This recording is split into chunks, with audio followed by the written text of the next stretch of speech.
আজকে আমাদের ন্যাচারাল অ্যাকুয়ারিয়ামের জন্য আর এক পিস গোল্ডফিশ নিয়ে আসলাম, আর এক পেয়ার মলি মাছ নিয়ে আসলাম।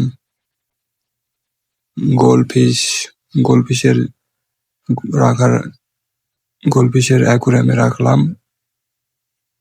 দেখতেই পাচ্ছেন গোল্ডফিশের অ্যাকুয়ারিয়াম অনেক ময়লা হয়েছে। নেক্সট আপনাদের দেখাবো কিভাবে সাইফনের মাধ্যমে অ্যাকুয়ারিয়াম পরিষ্কার করতে হয়। এরপর আমাদের মলি মাছের সেটআপে নতুন এক পেয়ার মলি মাছ ছাড়তেছি। এগুলো হোয়াইট নর্মাল মলি। ফিমেল মাছটা ফুল লোড হয়ে আছে, ওই জন্য দোকানে দেখে ভাবলাম এক পেয়ার নিয়ে নিই।